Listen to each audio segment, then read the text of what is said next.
Corner. I brought legends of the past. I've had all kinds of characters and people on here that we trained with back in the 70s, the golden era. But today I have a legend himself, Roger Callard, who I've known for a long time. We've done a lot of stuff together. We've done TV together. We've been friends. And now I got him on a Skype, so I'm happy to have him here. So, Roger, let's talk a little bit about the past, about your training back in Gold, back in the day. I mean, what are your fond memories of training down at the beach back in those days? People want to know what we did, what we liked, how we trained, that type of thing. You know what I loved, Rick? I loved the lifestyle. I used to live right there on Clubhouse, where Charlie Manson and those people live. But I'd walk to the gym. I was working as a manager. I was under contract with Joe Weeder. I was making furniture in the basement with Dave Draper. I remember that. I mean, we'd work out. We'd go to the gym. We had these blocks set up because the basement would flood, and we'd stand on these blocks with electrical cords draped over the blocks. I mean, it's a wonder we weren't electrocuted.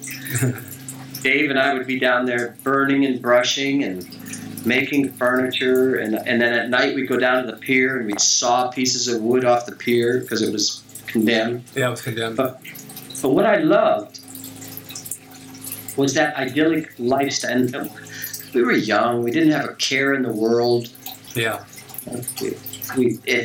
8 weeks, 12 weeks before the show, we'd train twice a day on 3 days a week.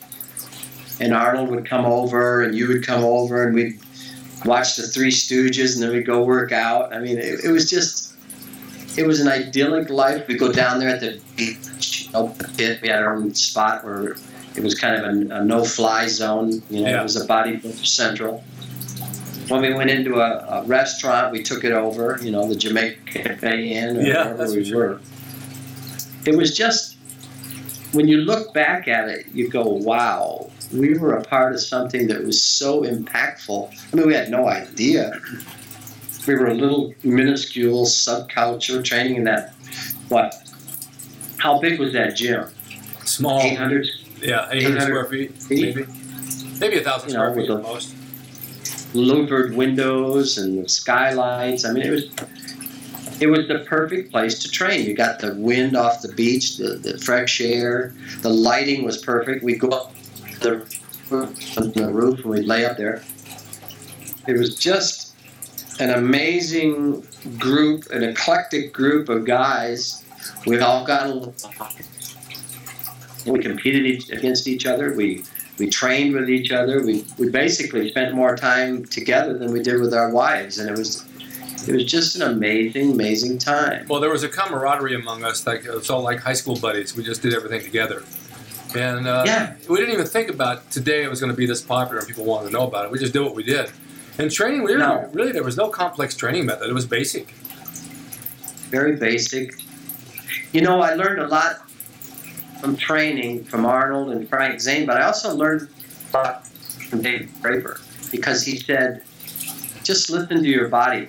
And he kind of was the forerunner of instinctual training. Right. And that was, if your body told you to train a little arms today, even if you did arms yesterday, you did it. Yeah. And it was just that mix of people from all over the world that you picked. We were like gathering gems, Right. Frank Roger, move a little bit to your right. Right there. Good. Okay, keep going. Okay. It was like gathering little tidbits of knowledge from everyone, and everybody had something. And it was this beautiful, symbiotic, mutual exchange of knowledge that I don't think will ever be repeated in history, because we were all basically college graduates, and if we weren't, we were smart at what we did, and we weren't just bodybuilders. We were good athletes. You were an incredible guitar player. You had a record deal. I mean, we were complex guys. We weren't just muscleheads. We all had talents that went far beyond what we were doing in the gym. And well, it's true, and we were able to train, lay on the beach, do our auditions, work at night. I wrestled at night, and still have a lifestyle that everybody today would love to have. Not worried about a regular job. You're still moving. Move over a little bit to the right. I'm losing half of you. Right there. Okay, good. But it, we got out in auditions. We got movie and TV work and stuff like that because it was available. And it's available today, but there's like 5,000 people going out for the same thing. Back then, there was only a dozen of us. So that was kind of a nice thing.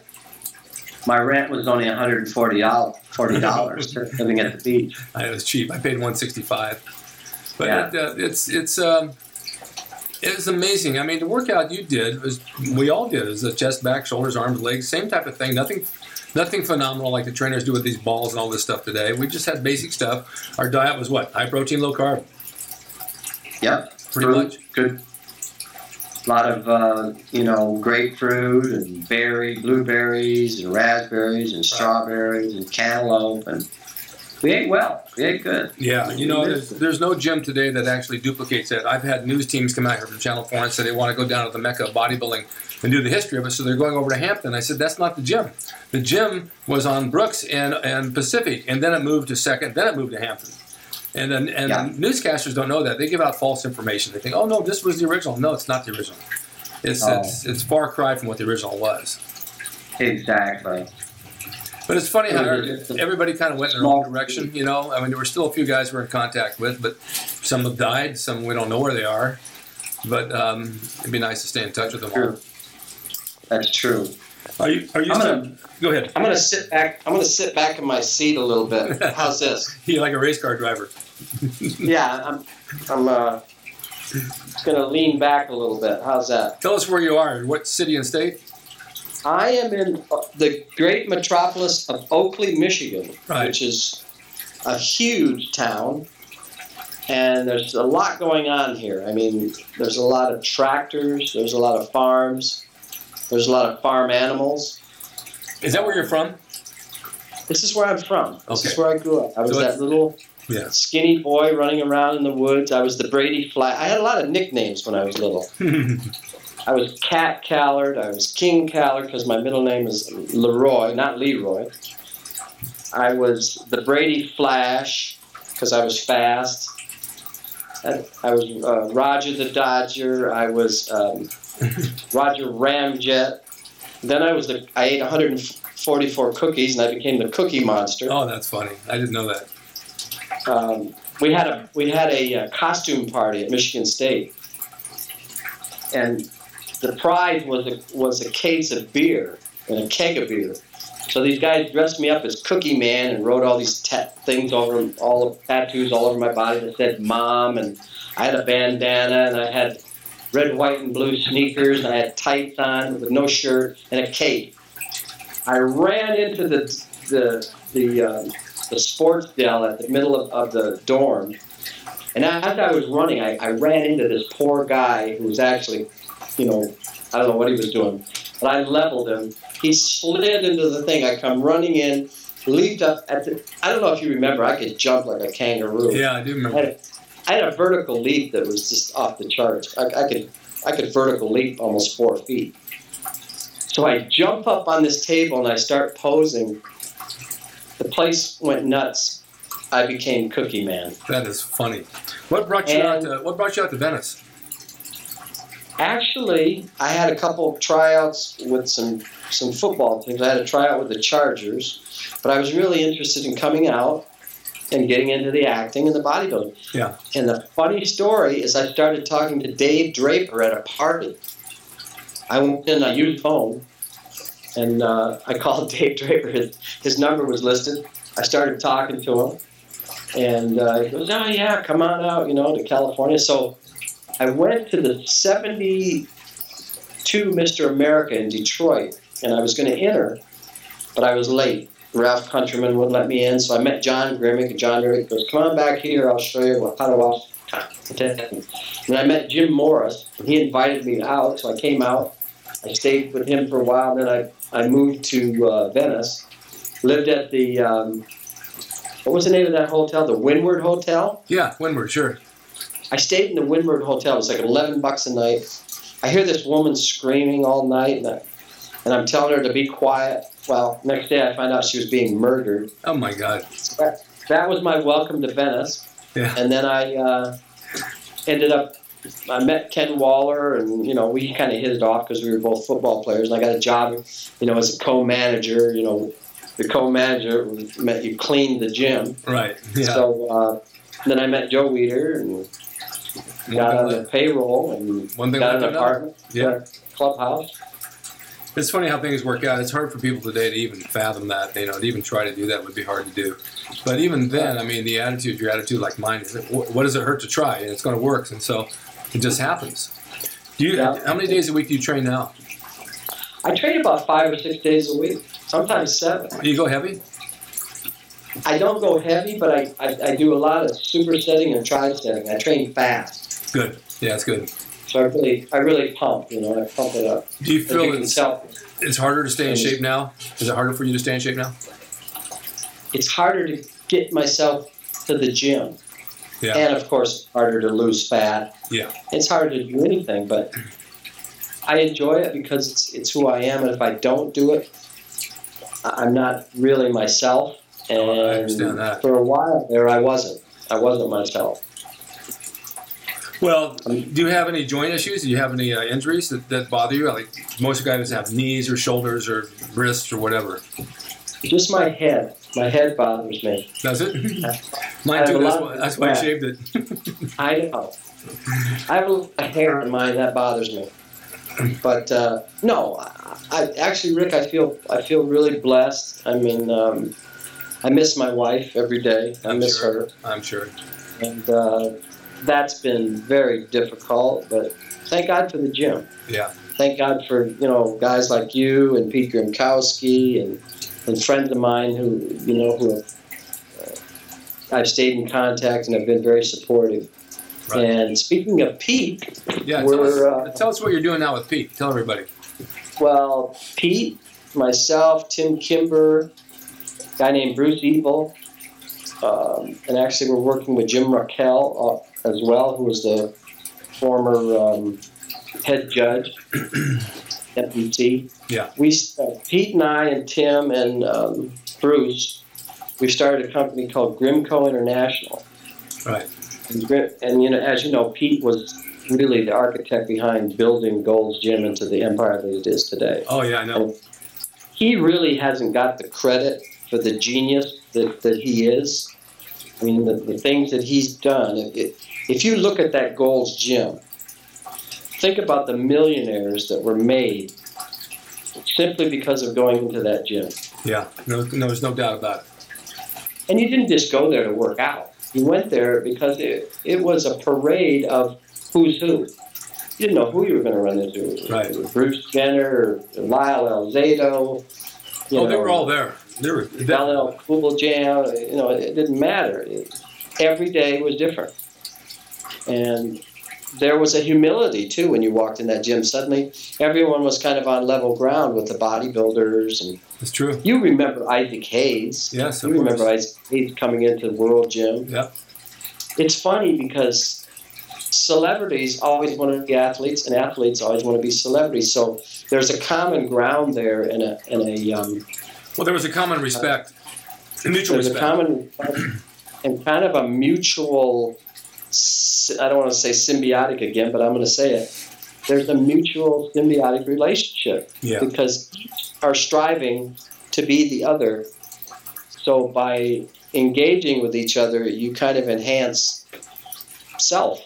Right. And it was great, to hang out with Isaac and Barry White and all those guys. And the list goes on. Cheech and Chong and Tommy Chong. Tommy Chong. I mean, he was a character. But we had them all there. It was all. I know. So did you know that I was supposed to play Strawberry and Up in Smoke? No. But Lou Adler wanted Tom Skerritt. Oh, I didn't know that.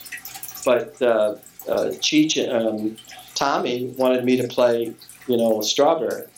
Oh, that's but they ended up using Tom Skerritt. Well, what are you doing now with Pete? Let's talk about this Mr. America thing so people know.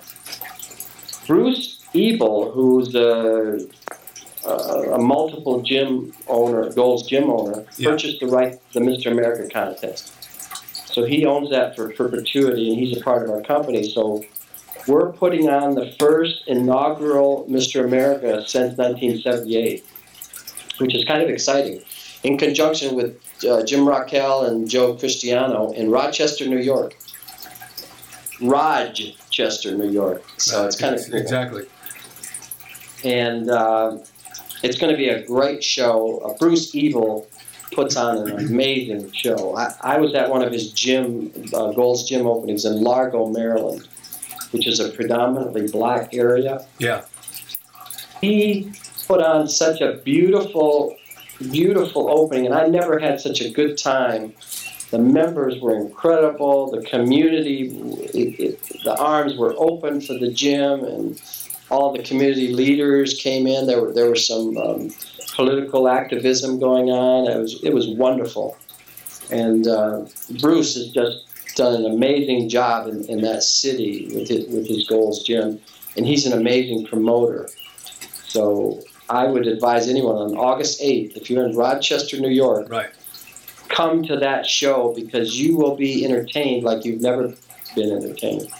And rumor has it that a former Mr. America is going to sing Papa Was a Rolling Stone there with 76 degrees west. I heard this. And we're not going to say who, right? I don't know who he is, but his initials are RC. Yes, of course. What about the product? The product is H2 Force, which is hydrogen water. Now, amazingly, all of the places in the world who have been named as sites of fountains of youth, Lourdes, France, St. Augustine, Florida, Puerto Rico, the Bermuda Triangle. Guess what's in the water? Hydrogen.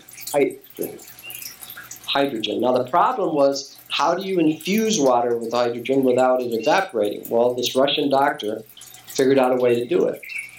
So you take a tablet, you put it in 16 ounces of water, you screw the cap on, you leave it for 15 or 20 minutes, the water is infused with hydrogen. What does hydrogen do? We die from molecular dehydration. Hydrogen water is heavy water. It bonds right to the mitochondria, right to the cell. What do we have? 3 trillion cells in our body. Every 7 years we exchange those cells. Well, this actually rejuvenates those cells, hydrates those cells. But here's something it really does, which really lends it for training. It inhibits the buildup of lactic acid. And lactic acid is our enemy in training because that's what gives us the soreness. That's what stops us from being able to pump further, to go further. It probably makes you a third or more resistant to that buildup. So now your training intensity, your cardio intensity is increased at a level that's amazing. I can't tell you the exact specifics, but I will say that there was a professional team that actually won the Super Bowl that was using it. And a lot of people said that team was not going to finish in the playoffs, but they ended up a resounding victor in the Super Bowl. So I can say that this product is going to revolutionize training. The medical industry is going crazy for it because of what it does to the immune system. Cancer patients are using it. It helps heal microfiber tears in the body. It's kind of like Lexer. Yeah, where can I get it? You can get it at our website, which is www.grimcointernational.com. Okay. It's called H2 Force. I'll put that up so people see it.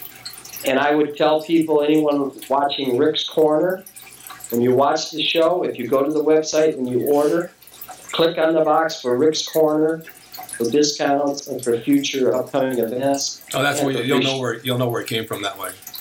And so Rick's Corner gets a plug because you've always been very supportive of everything we've done, and we want that to come back to you as well. So thank you. Yeah. Well, this is interesting. We've run out of time. We've gone into 25 minutes, if you can believe that. I know. But we'll do another, and we'll get Pete on here. What are we going to do with all this time? I don't know. I got more time in my hands. Rick? Yes. I got to tell you, it's always a pleasure to talk to you. all of the interviews I've ever done with you, everyone just can't get over how great of an interviewer you are. Thank you. Your style is just so genuine, and that's who you are. You haven't changed.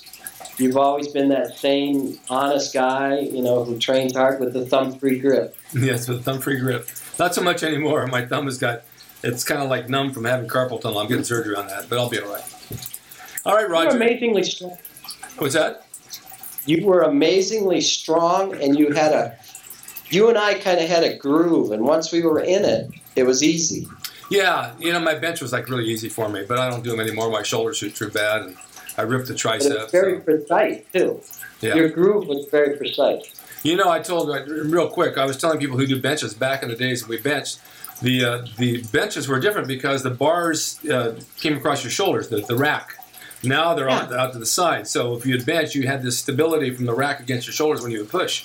Today they're out to sides. If you push too hard, you push yourself off the bench. And a lot of people don't know that. This is a little. And you can hurt yourself racking it back because one side you miss. Exactly. You need a spotter. Well, I'm going to put up your website, so we're going to get Pete down here. We'll talk to him. And then now that we can Skype, we can talk some more. Get the professor. Pete is the professor. I will. And everybody wants to reach you. Where can they find you? On Facebook? They can find us on Facebook. They can find us on the Grimco International.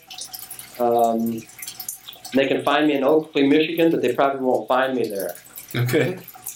Because no one will tell them where I'm at. Well, they'll find you through me. Thank you, Roger.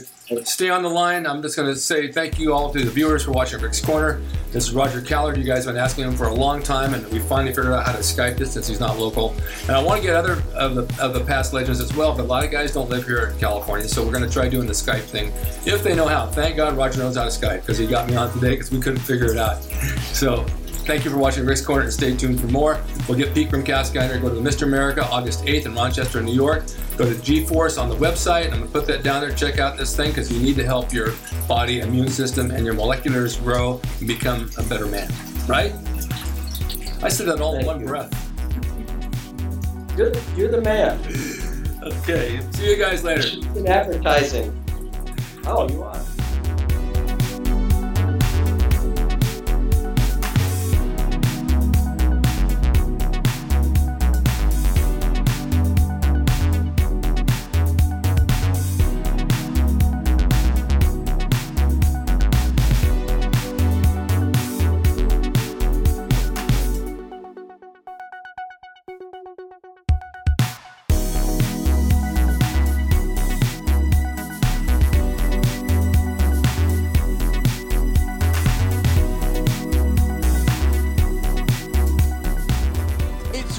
drasin.com. He is the equalizer, baby. See you next time.